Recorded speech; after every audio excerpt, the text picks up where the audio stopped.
Problem करेगा तो बताना, ठीक।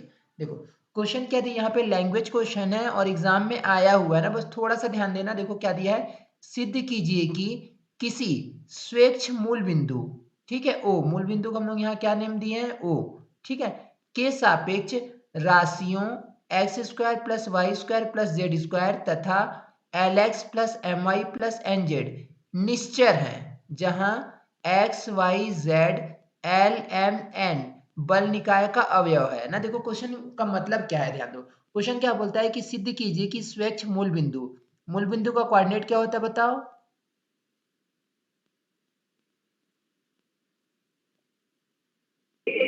जीरो। हाँ, 0,0,0 बेसिकली होता है ना। तो आपको क्या बताना है कि मूल बिंदु के सापेक्ष x square plus y square plus z square की वैल्यू निश्चर होगी और l x plus m y plus n z की वैल्यू भी निश्चर होगी। अभी निश्चर का मतलब समझते हो क्या होता है,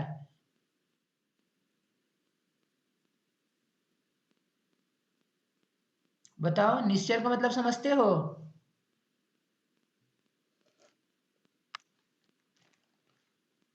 हेलो हेलो, नहीं। नहीं, वॉइस क्लियर है ना, नहीं सर, वॉइस वॉइस क्लियर है। क्लियर है सर। हाँ ठीक है, तो नहीं समझ में आ रहा तो बता, बोलना चाहिए। देखो चर का मतलब क्या होता है, किसका मतलब? चर का मतलब,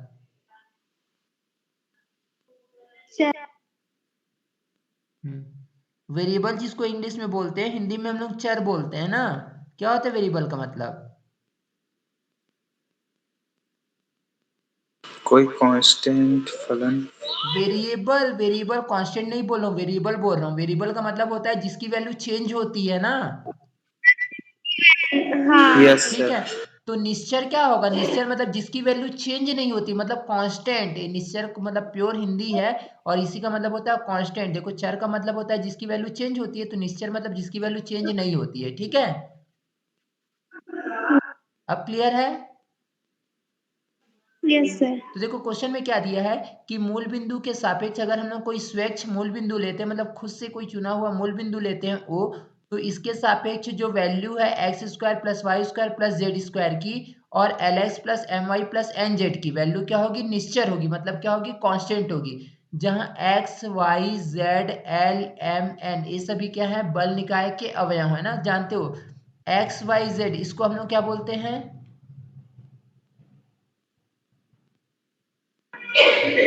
बीजीय योग। किसका बीजी योग, सर एक्स के सापेक्ष एक्स का बीजीय योग। एक्स अक्ष के सापेक्ष बल का बीजी योग कैपिटल एक्स, वाई अक्ष के सापेक्ष बलों का बीजी योग कैपिटल वाई और जेड अक्ष के सापेक्ष बलों का बीजी योग क्या होता है, कैपिटल जेड। सेम क्या होता है, एल एम एन, एल क्या होता है, एक्स अक्ष के अनुदिश बल आघूर्ण का बीजी योग, एम मतलब वाई अक्ष के अनुदिश बल आघूर्ण का योग और एन मतलब क्या होता है, जेड अक्ष के अनुदिश बल आघूर्ण का बीजी योग, ठीक है।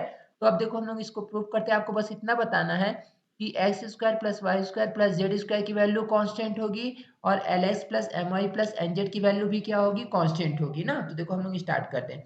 सबसे पहले क्या लिखे, हम जानते हैं कि एक दृढ़ पिंड पर क्रियाशील बल निकाय का समानयन एकल बल आर, ठीक है। देखो क्या जानते हैं कि एक दृढ़ पिंड पर जितने भी बल काम करेंगे ना, उनका समानयन हम लोग एकल बल आर के रूप में कर सकते हैं। जानते हो ना कि एक्स एच के अनुदिश, वाई एच के अनुदिश, जेड एच के अनुदिश बल जब निकलता है तो उसका परिणामी क्या होता है, कैपिटल आर होता है ना। बताओ परिणामी को हम लोग किससे इंडिकेट करते हैं, कैपिटल आर और से। परिणामी मतलब क्या होगा, टोटल बल ना, टोटल बल। तो इसी को हम लोग क्या बोलते हैं एक्चुअली, परिणामी। तो मतलब क्या होता है कि जो भी अगर तुम्हारे पास बहुत सारे बल है तो उसको हम लोग क्या कर सकते हैं, एक एक बल के रूप में हम लोग उसको लिख सकते हैं, जिसको हम लोग क्या बोलते हैं, परिणामी कैपिटल आर। और एक बल युग्म जिसका आघूर्ण कैपिटल जी है, और बल युग्म को हम लोग किससे इंडिकेट करते हैं, कैपिटल जी। मतलब टोटल आप देखोगे एक्स एच के अनुदिश, वाई एच के अनुदिश, जेड एच के अनुदिश, उसका जो परिणामी बल युग्म का आघूर्ण का निकालोगे वो क्या होगा, कैपिटल जी। तो वही लिखे हम लोग कि हम जानते हैं कि एक दृढ़ पिंड पर क्रियाशील बल निकाय का समानयन एकल बल कैपिटल आर और एक बल युग्म आघूर्ण जिसका आघूर्ण क्या है, जी में हो जाता है। तो निम्नांकित रूप में दिए जाते हैं, जानते हो ना, कैपिटल आर स्क्वायर। क्या होता है बताओ? कैपिटल आर स्क्वायर जो परिणामी होता है उसका स्क्वायर बराबर क्या होता है? X square plus y square plus z square. और जो बल आघूर्ण का परिणामी होता है इसका स्क्वायर क्या होता है? L square plus m square plus n square. ये फॉर्मूला स्टार्टिंग में ही पढ़े हो ना ये फॉर्मूला? कोई डाउट है यहाँ तक? No sir. ठीक है, तो आर स्क्वायर की वैल्यू क्या होती है? X square plus y square plus z square. और जी स्क्वायर की वैल्यू क्या होती है? L square plus m square plus n square. जहां x y z l m n सभी क्या है बताओ? बल निकाय के अवयव है ना। अब हम लोग क्या लिखे? जो एकल बल आर है, जो एकल बल क्या है? आर है, की दिशा में जो दिक् कोज्या होगी क्या क्या होगी? एक्स अपॉन में कैपिटल आर, वाई अपॉन में कैपिटल आर, जेड अपॉन में कैपिटल आर। देखो पढ़े हो, क्या जानते हो कि एक्स एक्स के अनुदिश अगर आपको बल आघूर्ण निकालना है तो क्या होगा? दिक् कोज्या एक्चुअली। तो एक्स अपॉन में क्या होता है? Square root of x square plus y square plus क्या होता है यहाँ पर? Z square. और इसी x square plus y square plus z square जो रूट में होता है उसी को तो हम लोग आर बोलते हैं ना। तो इसलिए हम लोग क्या लिखे यहाँ पे? एक्स अपॉन में कैपिटल आर, वाई अपॉन में कैपिटल आर, जेड अपॉन में कैपिटल आर। मतलब क्या होगा? जो आर है, बल आर है, इसकी दिशा में जो दिक् कोज्या होगी क्या होगी बताओ? एक्स अपॉन में आर, वाई अपॉन में आर, जेड अपॉन में आर। सिमिलरली आप क्या निकालोगे? बल आघूर्ण जी के अक्ष की दिक् कोज्या। अभी तो आप आर की निकाले हो, ठीक है? जो बल है आर एकल बल, उसकी दिक् कोज्या एक्स अपॉन में आर है, वाई अपॉन में आर है, जेड अपॉन में आर है। तो यहाँ पे जो बल आघूर्ण आपका कैपिटल जी है इसकी दिक् कोज्या क्या होगी? एल अपॉन में जी, एम अपॉन में जी, एन अपॉन में जी होगा। ठीक है, तो हम लोग क्या निकाले? बल आर की दिक् कोज्या निकाल लिए और बल आघूर्ण जी की दिक् कोज्या निकाल लिए, जो कि एल अपॉन में जी, एम अपॉन में जी, एन अपॉन में जी है। ठीक है, यहाँ तक क्लियर है? Yes sir. यहाँ तक क्लियर है सभी को? युवराज और अचल? Yes sir. Yes sir. Okay, अब हम लोग क्या लिखे कि यदि थीटा आर की दिशा में और जी के अक्ष के बीच का कोण है, मतलब क्या है? आर और जी के बीच का कोण, जो हम लोग का एकल बल आर है और जो बल आघूर्ण जी है, इसके बीच का कोण हम लोग क्या एज्यूम कर रहे हैं? थीटा। तब देखो कॉस थीटा एक रिलेशन होता है जो आपको याद करना पड़ेगा। Cos theta is equal to क्या होगा?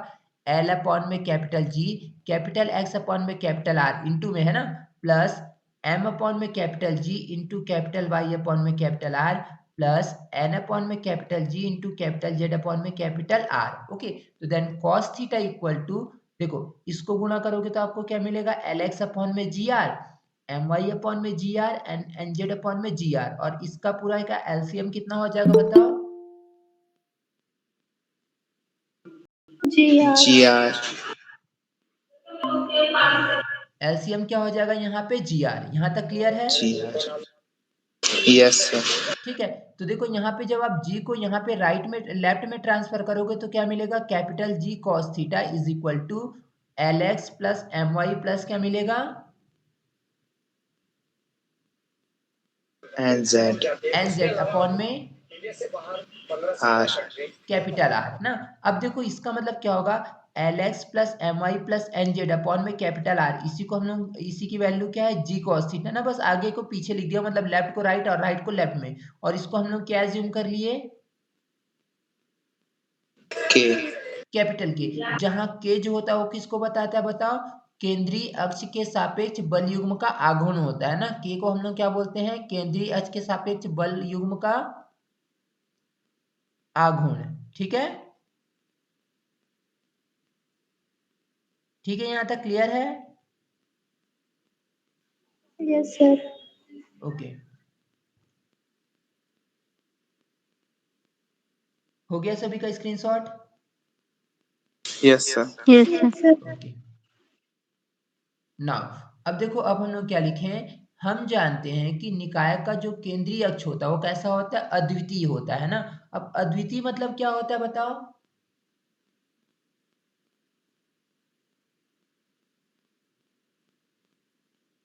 अद्वितीय मतलब क्या होता है?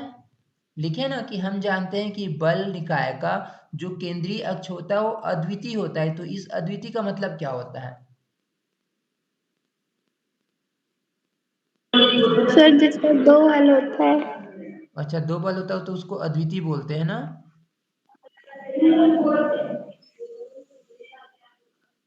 क्यों युवराज, सानिया?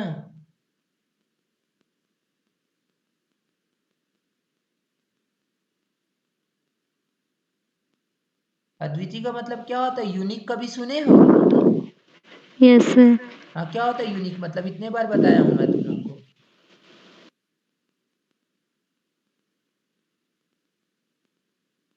क्या होता है अद्वितीय यूनिक का मतलब? पर पढ़े तो थे पर भूल गए। अद्वितीय का मतलब होता है जो कि जिसके जैसा कोई दूसरा ना हो ना, मतलब क्या होता है यहाँ पे कोई फिक्स वैल्यू होगी और उसके अलावा उसकी कोई अदर वैल्यू नहीं हो सकती, उसको हम लोग अद्वितीय बोलते हैं, यूनिक बोलते हैं ना। मतलब जिसके जैसा कोई दूसरा ना हो उसको हम लोग अद्वितीय बोलते हैं, ठीक है। Yes sir. तो मतलब क्या होता है कि किसी भी बल निकाय का जो केंद्रीय अक्ष होता है ना अद्वितीय होता है, मतलब यूनिक होता है। अब अगर यूनिक होता है तो हम लोग क्या लिखे? अतः बल कैपिटल आर और बल आघूर्ण जो कैपिटल के है दोनों क्या होगा? अचर होगा। देखो, क्योंकि देखो यहाँ पे आप खुद ही बता रहे हो कि जो केंद्रीय अक्ष जो होता है अद्वितीय होता है, ठीक है। केंद्रीय अक्ष क्या होता है? अद्वितीय होता है, मतलब वो चेंज नहीं होता है ना। अब जब चेंज नहीं होता है तो इसका मतलब क्या? कांस्टेंट है। तो जब ए कांस्टेंट है तो कैपिटल आर भी क्या हो जाएगा? यहाँ पे कांस्टेंट हो जाएगा और कैपिटल के भी क्या हो जाएगा? कांस्टेंट। क्यों? कि देखो ध्यान दो, यहाँ पे आप क्या लिखो? यही केंद्रीय अक्ष है ना। जब केंद्रीय के क्या बताता है? केंद्रीय अक्ष के सापेक्ष बल युग्म आघूर्ण।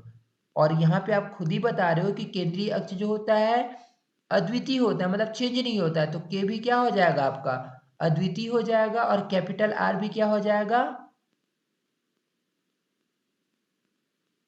कैपिटल का आर भी क्या हो जाएगा? कांस्टेंट ना, चेंज नहीं होगा। तो देखो हम लोग क्या लिखे? अतः बल कैपिटल आर और बल युग्म आघूर्ण कैपिटल के दोनों क्या होते हैं? अचर होते हैं ना। जब दोनों अचर होते हैं तो हम लोग क्या लिखे? पहले आर के लिए गए, सिंस आप क्या बता रहे हो? आर जो है अचर है और इसी अचर को हम लोग निश्चर भी बोलते हैं ना। जो यहाँ पे निश्चर लिखा है ना वो उसका मतलब अचर ही होता है, ठीक है। Yes sir. ओके। अब देखो जब आर निश्चर होता है तो आर की वैल्यू आप क्या लिखे हो? आर इक्वल टू, अभी आप देखो मैं स्टार्टिंग में इक्वेशन नंबर जो फर्स्ट रिलेशन बताया क्या बताया था? R square equal to x square plus y square plus z square. तो कैपिटल आर की वैल्यू क्या मिलेगी यहाँ से बताओ? Square root of x square plus y square plus z square. X square plus y square plus क्या होगा यहाँ पे? Z square. तो वही हम लोग लिखे यहाँ पे कि जो कैपिटल आर है वो क्या है? Square root of x square plus y square plus z square है। और आर को आप क्या बताए हो? अच्छा। अच्छा, मतलब कांस्टेंट है। तो ऑब्वियसली ये भी क्या होगा? जो उसकी वैल्यू आर की वैल्यू क्या है? Square root x square plus y square plus z square. ये भी निश्चर होगा, मतलब अचर होगा। क्लियर है यहाँ तक? Yes sir. अब देखो अगर इसका आप स्क्वायर करोगे तो स्क्वायर रूट यहाँ से क्या होगा? हटेगा। और हम लोग जानते हैं किसी भी अचर वैल्यू का आप स्क्वायर करोगे तो अगेन आपको क्या मिलेगा? कांस्टेंट ही मिलेगा। कांस्टेंट मिलेगा। तो यहाँ पे क्या होगा? इसका मतलब क्या होगा? X square plus y square plus z square भी क्या होगा? निश्चर। इक्वेशन नंबर 2 हो गया। एक वैल्यू हम लोग का प्रूफ हो गया। आपको यही प्रूफ करना था ना। देखो आपको प्रूफ क्या करना है कि x square plus y square plus z square की वैल्यू जो होगी निश्चर होगी। और सेकेंड प्रूफ करना है l x plus m y plus n z, इसकी वैल्यू भी क्या होगी? निश्चर मतलब कांस्टेंट होगी ना। तो देखो हम लोग क्या बता दिए पहले कि x square plus y square plus z square की वैल्यू कांस्टेंट है। अब नेक्स्ट हम लोग कैलकुलेशन के लिए गए। देखो यहाँ पे आप क्या क्या लिखे हो कि कैपिटल आर भी कांस्टेंट है और कैपिटल के भी कांस्टेंट है। तो आर को तो हम लोग यूज कर लिए ना, अब के लिए जाते हैं। तो हम लोग क्या जानते हैं या लिखे हैं कि जो कैपिटल के है वो भी क्या है? अचर है, मतलब निश्चर है ना। एक मिनट। सिंस कैपिटल के क्या है? निश्चर, मतलब क्या है? अचर है। अगर कैपिटल के निश्चर है तो समीकरण नंबर 1 से कैपिटल के की वैल्यू देखो। समीकरण नंबर 1 में आप क्या बताए हो? L x plus m y plus n z upon में कैपिटल आर इक्वल टू क्या बताया हो? कैपिटल के।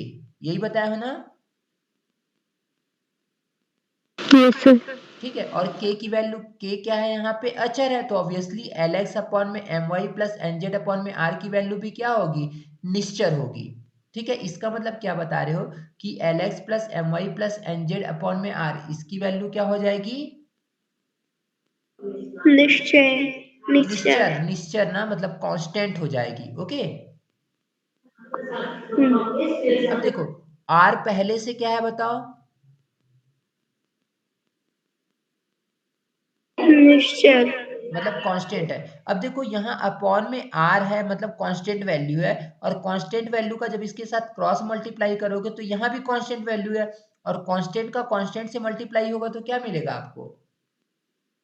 कांस्टेंट। कांस्टेंट मिलेगा। तो दैट मीन्स क्या मिल गया यहाँ पे, Lx plus m y plus n z is also equal to निश्चर, बिकॉज r इज निश्चर, मतलब r जो है r इज कांस्टेंट ना, r कांस्टेंट, तो ऑब्वियसली क्या मिलेगा आपको, Lx plus m y plus n z equal to निश्चर हो जाएगा। तो देखो समीकरण नंबर 2 और 3 इन दोनों से हमारा क्या प्रूफ होता है, तो क्या लिखे, समीकरण नंबर 2 तथा 3 से दिए गए बल निकाय के लिए capital X square plus capital Y square plus capital Z square और l x plus m y plus n z एक क्या है बताओ, निश्चर है। क्लियर है यहाँ तक? Yes sir. ओके, फिर जल्दी स्क्रीनशॉट ले लो इसका।